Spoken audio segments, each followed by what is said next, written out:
Thank you for hearing my presentation on this. There's a lot of challenges over the last couple of decades in automotive that we need to factor in when we're thinking about how we're going to charge things in aviation, because there's, this international standardization has not been great, if we're honest with ourselves. We've had different couplers, we've had different competing standards, some that have been, left in the wayside. So people who bought cars, 10 years ago, like a Nissan Leaf, can't charge at a current charging station if they don't have a CHAdeMO plug. There was adapters for a while, and they were always expensive and heavy and complicated. So we really want to avoid these mistakes, particularly around standardization, and hence why we started the AE70 committee with the SAE 6 years ago now, and have been really driving that standardization of the coupler. As well as the EV charging business models really haven't been economically viable. If you look at the return on investment of a DC fast charger in a public charging network, it's actually not really good. You actually can't justify it purely on economics alone. You have to justify it of market share or of maybe subsidized by a state or federal government, and that's not great. You don't really want to survive off grant funding. You don't want to have to be too beholden to government handouts, especially in this economy. And really the utilization is not high enough. As with anything electric, the economies of efficiency and return on investment come with high utilization, because the operational cost and labor overhead is so low when you're charging and not needing to have a gas station attendant there to provide electric vehicle charging. You have to just get the utilization up to again justify that hardware and infrastructure. So the cost sensitivity also results in low quality of service, because this hot potato problem, like sure, a government might have subsidized the installation, but they don't want to perpetually subsidize the maintenance, do they? In fact, they almost put their hands up and go, oh, not our problem, we just paid for it to be installed. So then the manufacturer gets phone calls and they're like, hey, not our problem, we just sold the charger. And then the brand of software platform that books the actual electricity gets called, and they're like, hey, not our problem, we just, just the gateway payment. So there's this hot potato problem of not knowing who's actually responsible for the reliable upkeep of those chargers. So it's been a big problem. And I just finish on talking about the fact that that is not justifiable in aviation. You can't run a business model, a commercial aviation business model, where you're like, oh, hopefully the public charge is going to work when I get there, like after my flight, so I can charge and get back again. It's not like opportunistic charging in automotive, where you can just be like, oh, if this charger doesn't work, I'll just drive to the next one. No, you're stuck at that airport until someone fixes that charging infrastructure. Cars versus aircraft. So most cars have one inlet with one battery, one series string of batteries. Almost every aircraft that's ever going to get certified is going to have at least 2, preferably 4, 6, 8 batteries in parallel. And they also want redundant inlets. So if they have an issue with one, they can charge off the other. But more to the point, it's actually to separate the cable weight. Most of these eVTOLs have batteries in the wings. So now you're looking at, if the wings are holding the battery where they produce lift, totally makes sense. And you have to bring all this copper down to the fuselage just to fast charge these wing batteries. It just doesn't make sense. So you look at Joby, they've got wing inlets. Archer, we've been charging in their wings. And most of the eVTOLs have cleverly put the weight where the lift is, and that's where you want to put your inlets. Just like fueling an aircraft, I don't want to be too similar, but you have a left and right fuel tank. You don't fill it in the middle and have all this extra plumbing, right? So then the cabinets for car chargers, cars don't have wings, so you can pull up right next to a tall cabinet charger, and that's fine. Aircraft have these 50-foot wingspans that you have to bring the charger to them, or at least the cable to them. And if you're dragging a cable like 30 to 50 feet, it's going to wear out. Bitumen's not the softest of materials, so cable management on bitumen needs to be well thought out. And cars are sporadically and opportunistically charged. So if you think about if you own a Tesla, you don't sit there going, oh shit, by the time I get to my destination I have to charge. Sorry, my language. That's my Australian coming out. So you're thinking, well, on my way, I'll maybe stop at this charger, maybe stop at that charger, oh, that one's got a nicer restaurant. Like, you can be a bit more opportunistic and sporadic, and charge overnights and charge at work, and that's a luxury we have in EVs already. We're spoiled with that. If you look at the mission profiles of these eVTOLs, and even the fixed-wing flight training operations, they have to factor in charging every single flight. They can't legally take off without refilling that battery to at least the minimum reserve plus the planned flight time plus some peace of mind, right? So you want to get at least 80–90% charged again before you go and do another flight. Cars also don't justify cars do have onboard cooling systems. Because you've got a Tesla driving in Australia at 45 degrees across the Nullarbor, you have to keep that battery cool because you want to still do your 0 to 100 in 3 seconds, right? So you have to handle that performance, sporadic performance that has to be liquid cooled. The beauty of aviation and these really highly refined, optimized flight systems is you can get away with ground cooling. Take all that weight off the aircraft and put it on the ground next to the charger, even package it in the charger like we're doing for some of our customers. And now you can blast chill that battery. Even for our ElectroAero in the 3 months of summer, we actually air condition our batteries in the pipistrel to keep them below 45 degrees. So we're already doing air cooling even on the air-cooled aircraft. It's a tongue twister. But on the VTOLs and any high-powered, high-cadence, high-C rated operations, you're liquid cooling the battery, chilling it back down to say 15 degrees, fast charge it at that nice healthy temperature. Even heating it in the morning on a cold winter's morning, warming it up to 15 degrees is also sensible, right, to get the maximum charge rate. And then, yeah, in flight it might get warm, but batteries have so much thermal inertia that even in the alpha, we have to sit full throttle for as long as the motor can allow it, and then 10-15 minutes into the flight, we're starting to get to peak temperature. It's not the first few minutes. So these VTOLs that use a lot of power for a minute or less, and then reasonable amount of power for a 5 to 10 minute flight mission, and then a lot of power again to land, they're only getting warm. If they started at 15 degrees, they're close to 45 degrees by the time they've done a full flight mission because of the thermal inertia in the battery. And then, yeah, you've got to bring them back down again, but you can do that during charging. So you can see how it's completely different. They can't sustain high peak powers for continuous lengths. There's at least 6 different charging standards out there, which makes it really incompatible. The cable length is not capable of 20 meters, typically only 3 to 5 meters. And the stationary nature is just not suitable as for a 50-foot wingspan aircraft. The fact that we've been selling aircraft chargers since 2016 shows we've really been in this industry a long time and supporting customers like Ampere and Archer for over 5 years now. We were the world's first operator of the Alpha Electro aircraft in 2017, and that 5-6 years of commercial operational experience is super relevant to us understanding the needs of the electric aircraft industry. And we've identified over that time that industry needs end-to-end solutions for infrastructure, not just the chargers, but also the containerized batteries as buffers to make sure that energy can be delivered on demand when needed. So say you only have a level 1 or 2 car charger there, we can still trickle charge this containerized battery with whatever limited power you have.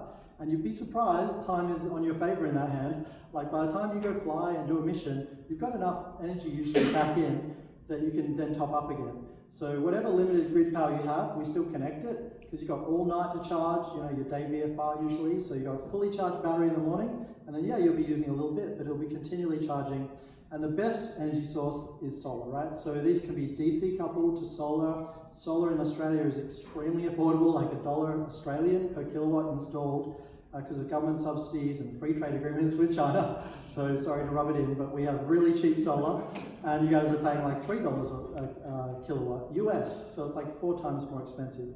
But even at that 4 times more expensive, you're still getting 5-6 years return on investment, so it's a worthwhile investment. You still have affordable interest rates, so it's just such a good energy source. It's obvious at airports. Every airport should have solar on their roofs. So we support the whole solution, even onboard aircraft, which I'll talk about in a sec. So here are some of our customers we're allowed to publicly disclose. So proudly supporting Ampere for over 5 years, 6 years, Archer for 5 years, Air since our early days called Polarity, JumpAero for 3+ years in stealth mode, and then they've been more public recently. So it's been great working with these and dozens of other airframers to really learn their requirements and use that as a feedback mechanism to constantly improve our charging products. So lots of great industry partners too. We can't do this on our own. We're just a little 10-year-old Australian startup, and underfunded because they don't have the same VC community there. But through these partnerships, we've been able to grow quite exponentially and really doubling our revenue every year for the last few years, healthy profits, but now we need to grow more exponentially through US activities we're doing. So the mobility is crucial. I'll just re-emphasize this, that getting the charger to the aircraft is so critical. It's going to be the enabling technology for commercial operations. So what's happening in aircraft standards? Just to give you an update. We've been working on this SAE 6968 standard for over 6 years since we started the committee with SAE. And that's been really well adopted. From our surveys, we have over 60% of electric airframers using the standard, and then the other 40% are still either using CCS1, CCS2, CHAdeMO, or Joby's GX proprietary coupler at the bottom here. So I see Joby are using that. But then we've got a few really big, I call them mini liners, anyone over 9 to say 19 seat, are looking at megawatt charging. So that starts to be a lot of these couplers. These can do like 650 kilowatts each, but you still would need too many of them. So they're looking at this MCS, multi-megawatt charging standard. Because we don't want to reinvent the wheel, the automotive industry, the trucking industry has driven a lot of this high-powered requirement. But as you can physically see, I tried to make that as to scale as possible. That MCS coupler is substantially heavier, and what I wanted to be able to show you is the inlet's even bigger. I mean, if you try to put an inlet on the front of the, a megawatt inlet on the front of a pipistrel aircraft, it would fail weight and balance. Like, that's the sort of problem we're having, let alone fit it in the volume of the aircraft. So it's very unique for those mini liners. It's not likely to be used in VTOL or small passenger aircraft. So the 6968 standard being the highest power density DC coupler on the market, and not having all those extra pins for AC and things that aren't used in aircraft is the best way to go. Biasly, I'm obviously going to push that. But we're also agnostic, right? If an airframe is already far down the rabbit hole and have installed a CCS1 inlet, we'll put a CCS1 charge plug on our charger, so we're not that biased. And then with Joby, the beautiful thing about that partnership I can share with you is that they really want to open the standard. They don't want to just make it a proprietary standard. They'd love it if other airframers adopted their standard. They've publicly said this, they've announced it, they've shared standards information with us and said, yeah, if you want to make chargers with our coupler on it, go for it. So that's been excellent that they've been receptive, despite being so vertically integrated. As you know, they're kind of like the Tesla of aerospace, right? They are very capable of doing it all themselves, but they've identified that that's one thing they shouldn't compete on is charging infrastructure. They want that standardization. Now, why is CCS a problem? The fact that there's CCS 1 and 2 is already a problem. There's half the world divided between CCS 1 in America, CCS 2 in Europe and Australia. And I've got nothing against CCS 2 for cars, it's great. But CCS 1 in the US is actually a dying standard because Tesla NACS, North American Charging Standard, is actually dominating now and already has more installations than CCS 1 through the supercharging network. And almost all the automotive companies have committed by the end of 2025, they'll use Tesla NACS on the cars. So there's going to be all these legacy CCS1 cars that are going to have to use adapters to go from NACS to CCS1. And then we're like got aviation people saying, yeah, let's jump on that old standard. You can see my problem with that. Like, why commit to something now that's already being phased out? CCS2, on the other hand, there's a really strong following in Europe and Australia. That's not going away. It's definitely won the race. It's beat CHAdeMO out and other things. But it's even bulkier because it has a three-phase coupler at the top. We don't need a three-phase AC coupler on the top of our aircraft chargers. We're not going to justify that weight on board an aircraft anytime soon. So it's redundant and then confusing. You're like, oh, it's got a CCS inlet. I'll just go and plug in my car charger. Oh, it doesn't work? Like, that's not great UI, right? UX, user experience. And none of these CCS 1 or 2 standards actually have auxiliary pins. What I mean by that is the low voltage 28 volt system. In automotive, this is used with 12 volts for cars and 24 volts for buses and trucks. But the beauty is it's 30 volt tolerant, so we just went straight to 28 volts, which is the aircraft standard for low voltage auxiliary, and it is different to the car standard, so that's one of the immediate things we can check upon connection. So even though physically it's the same as a car charger, when you plug a car or a bus charger into an aircraft, you can go, hey, you haven't given me 28 volts, I'm not accepting, this is not an SAE approved charger. First check you do, right? Then you can check the communications protocol. There's so many layers we've had to really qualify a high-end aerospace charger versus automotive charger. PLC is very noisy. Sorry to get in the weeds on this, but it's called power line communication. This is the way CCS 1 and 2 communicate with cars to the charger. It was only ever designed for 3 meters. The original spec was we should only do this over 3 meters. And then they went, oh, all the car manufacturers keep putting their inlets in different places. We better make some 5 meter ones so that no matter which way you can park, we can still get to the charger. And they started having issues, even at 5 meters, with communication, noise, interference, because it's one wire that's trying to talk both ways. So it's an asynchronous signal. I won't get in the weeds, but long story short, noisy. Try to do it over 30 meters to get to an aircraft. Bad idea. And try to put hundreds of amps next to it. So then the small DC pins limit continuous charge. So in a CCS 1 or 2 plug, which I brought one with me, they're only 8.5 millimeters DC pins. These are 12 millimeter pins. Doesn't sound like much, but that's a lot more copper area to dissipate heat over. So we get to 250 amps in 45-degree ambient and still can keep doing that all day long. In that same temperature environment, the 8.5 millimeter pins will get to like 120 degrees and have to derate down to about 180 amps. So that extra 70 amps we're able to continuously deliver no matter what the temperature is a big deal in a smaller plug. And then two separate formats, I started on that, sorry, but just to re-emphasize, it's like, oh yeah, we're just going to standardize to CCS. I'm like, well, which one? Literally, I have conversations with airframers and they don't even know which one. Like, they don't know if it's 1 or 2, or if they're going to force everyone in America to use CCS 2 even though nothing else uses it here, or force everyone in Europe to use CCS 1 even though nothing else uses it there. So it's kind of this real conundrum, right? Okay, so one last little deep dive. Because physically this is the same pins and coupler as the GBT charging standard used in Asia Pacific, we do have to distinguish the difference. So we have to clearly state that it is higher voltage. So originally the standard was 750 volt. We've now proved it can do 1000 volt. We've increased that auxiliary power to 28. So really we're all about quickly charging safely as powerfully as possible, right? And there's so many little things you'd be surprised we realized was done poorly even in this standard. And no disrespect to the original GBT committee who developed this, they were developing it for cars. So they were like, cars are never going to have more than 256 cells in series, right? It's like, well, most of our customers have like 1,200 cells or more in distributed redundant batteries, so there just wasn't enough channels, enough information being sent back. And they're so used to the charge station being here and the car being there, and that you plug it in and then you go back to the charge station, you press start, and like that's all within arm's reach.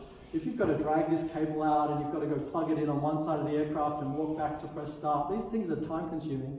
So we've really focused on the automated locking, starting, checking, charging as fast as possible. So we're saving those tens of seconds that are precious for efficient and high commercial viable operation. And just avoid mistakes. Like, how many of you have driven an EV, you get spoiled with the Tesla just working, you just plug it in and walk away and you just know it's working. You maybe get a reminder on your phone when it's full.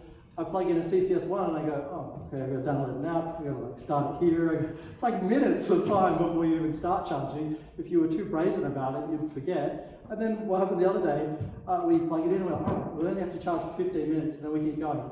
We come back in 10 minutes, someone had unplugged it 2 minutes into the charge so they can plug their car in. I'm like, we've just lost all this time, right? So we just can't handle those sort of things in aviation. You can't rely on goodwill. You have to automate the system being locked out so that no one else can use it. And you have the right approvals for connection, disconnection, and whatnot. Okay, so here are some of the products we sell. The 80 kilowatt charger you see firsthand here for scale and reference. The 240 kilowatt charger is only a little bit bigger, still quite compact, just a bit heavier. We have two different cable managements for that because the biggest weight is actually the cables, to do like tens of meters of cables. So what we do is we have a spool option, which is a motorized spool. So when you're pushing this out, you have two spools of high voltage 3-phase AC cable being laid behind you, and that's plugged into the wall or a ground power, and then you can actually maneuver it with differential steering to get it out to an aircraft, around another aircraft, say. So that's been really popular, but then we've also moved to these, what I call crocodile arms, alligator arms for this community because of the snappy look of them.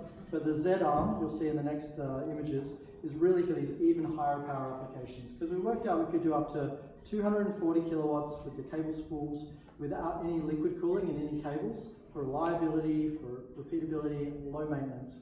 When we go up to 640 kilowatts, you have to liquid cool the cable. You're even liquid cooling the aircraft. So now you've got all this stuff on the charger, or what we call the dispenser. And then we use the crocodile arm to bring the high voltage 1000 volt DC from a stationary cabinet AC to DC converter. Now this charge control unit, which you can see here, come look at after if you want, is this little board that's a miniaturized way of communicating between the charger and the batteries. And we have really proprietary miniaturization technology taking what normally is the size of that whole clear box in an automotive environment, because that's fine, they've got the space to do it, down to this credit card size little piece of electronics that's FAA certified and DO 178C, DO 254 and DO 160, which was painful and expensive, but we've fully bootstrapped through that certification process so that our airframers can buy those, put them on their aircraft and have peace of mind that their supply chain quality controlled. So the 240 we think is going to be the most exciting product for us. The 60's already been a great bread and butter product. I'd say the 60 and 80 kilowatt charger has been really good for, I would say, 4-seat and less fixed wing, and even to start charging these 5-seat eVTOLs. But people are just using multiple of them to charge multiple batteries. So it's been a great way for prototyping, but really in practice, they don't want to go plug 6 things in. They want to plug just one in each wing. So converging to the 240 kilowatt was from all this industry feedback, from mostly eVTOL, but even for the fixed wings. Because, for instance, this is powerful enough to charge 2 fixed-wing aircraft simultaneously with the cables. So you can roll this out between 2 aircraft and then plug both in. So there's some benefits of versatility there. And now with the 640, this was ironically led by the requirements of Lilium, rest in peace. But Lilium were the most ambitious of power, right? They were like, we need a lot of power to fast charge, turn the aircraft around. And look, I hope something great comes of that. I hope that they phoenix from the ashes or whatnot. But it was great having someone like that drive really ambitious, high-powered requirements, because now we're future-proof for other people getting into those higher power levels. So for instance, the majority of the other eVTOLs are happy with collectively under 500 kilowatts, like 480, 500. So 240 kilowatts is plenty for now, but we're sort of ready to future-proof for a 640 kilowatt, charging both sides of the aircraft at once, doing the liquid cooling off board as well, and that's really the longer-term vision for vertiports. So this is a visualization of how it comes out with the crocodile arm, alligator arm, if you will. It goes out and back. It's all human movable, so we're really focused still on weight optimization, because now we've taken all the AC to DC componentry out and placed them in the back of the airport as an infrastructure installation. And then you can roll it up to the side or the back of the aircraft and bring the cables around to where you need to connect. So you can see all the different depictions of VTOL layouts. Some people have put inlets on all sorts of places, but the majority are on the wings. So we focus on wing charging primarily, but if you can reach the wings, you can reach anywhere else, fuselage and whatnot, so it's generally not a problem. So we focus on modularity for now, diversity of standards to cater for anyone, but we're trying to encourage convergence back to 2, at most 3 standards, not 6 or more. We offer the dual air-cooled cables, either 120 each or 240 individually, and then we can do the dual liquid cooling up to 320 each simultaneously, or 640 in one plug. And we really focus on the single-person movability, because my honest opinion of operating electric aircraft for over 6 years is it's not going to be some luxury labor overhead where you're going to I have a dedicated pilot, I have a dedicated charge ground crew, I have a dedicated... No, it's going to be the pilot going, all right guys, get off, I got to go charge the aircraft, because that person's there being paid to provide that service for 2 to 4 people. So they're going to have to get off, typically get out of the aircraft and go pull the charger up, plug in, talk to the next people who are coming on, help them on board. That's the only way it's going to be economically viable, is if one pilot is the full service for that experience. Otherwise, yeah, this whole, I guess, depiction of like a whole charge crew, like a whole ground support team, is just not economically viable. So yeah, the containerized batteries and this back end power bays, as we call them, these are 0.5 megawatt, up to 1 megawatt hour worth of batteries to buffer the grid. So in this particular application in Florida, they needed up to 3 megawatts of peak power to theoretically charge 4 Lilium aircraft at once, and that was sort of their ambition. And then they only had a 0.5 megawatt grid connection. So they got a quote. They got quoted $2 million and 2 years to upgrade the grid from 0.5 megawatt to 2 megawatt. And they're like, it's still not enough. So it's like, well, if it's already not enough, spend that money on batteries and solar and make your own energy. And the return on investment is far better to invest in your own energy supply rather than literally paying someone to eventually give you more power that they will charge you more for. That's the irony of the commercial power game, is when you're a low load and not spiky, they're like, yeah, you just pay the standard tariff.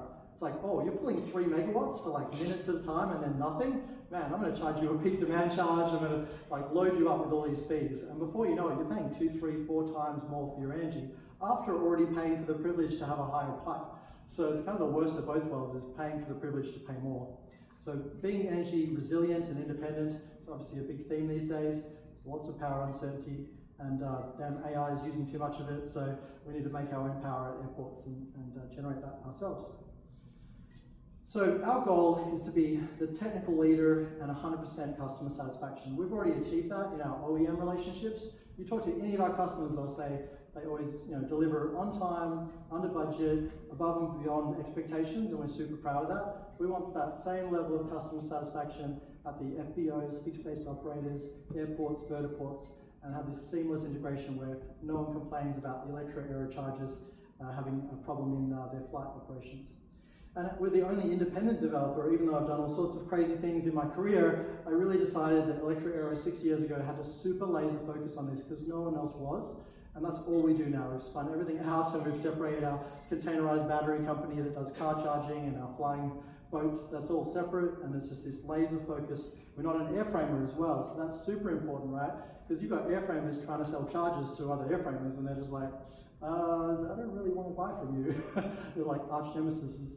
But there is some interesting cultural issues in that, and we're agnostic and very respectful of working with all the different airframers. And the last point is that we cover the full spectrum. We're not just a portable charger company. We can help with your whole energy solution at an airport. In Australia, we're the leading solar installer in Western Australia. I'm not claiming to do that here, but we know enough about it to find you the right solar installer, find you the right containerized battery that's made in America, doesn't have tariffs, and then communicate to it. So yeah, we really want to help everyone avoid the mistakes of the EV industry, and I really appreciate your time.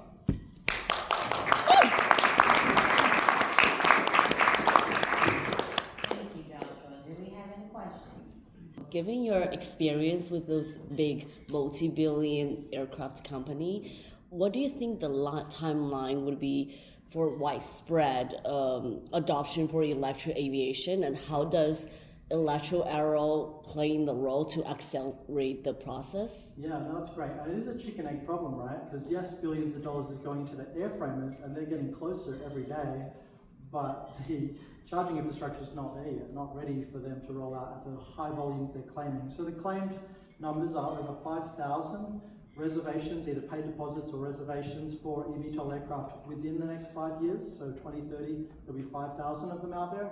And no one's like sitting there thinking about that now, putting at least 5,000 charging stations out there. So we need to be that driver of change and be ready for all those airframers. Even before that, there's over 2,000 fixed-wing aircraft, not just reserved, hard paid deposits of fixed-wing 2 to 4 seat aircraft to replace all these Cessnas. So those airports need more powerful chargers. These 2 to 4 seat, what I'd call commercial flight training aircraft, have much bigger batteries than the little pipistrel we've been flying, hence why we've been preempting needing these 80 to 120 kilowatt power levels to be ready to fast charge them and turn them around. They'll typically do like an hour and a half to 2 hour flight time, and then want to charge in like 20 to 30 minutes. So you have to have the charger there, otherwise their business case doesn't stack up. They're sitting there going, oh, I only have single phase, oh, we can do the next flight in 6 to 8 hours. Like, that's not economically viable. You have to fast charge the aircraft to turn them around again. Thanks. What voltage or range of voltages are you charging? Great question. So this is up to 1,000 volts. So that's very future-proof. Most of these eVTOLs are between 600 to 800 volts. Some are pushing the envelope closer to 900 volts, but we're ready for 1,000 volts. There are some defense contracts I can't talk about right at that limit of 1,000 volts.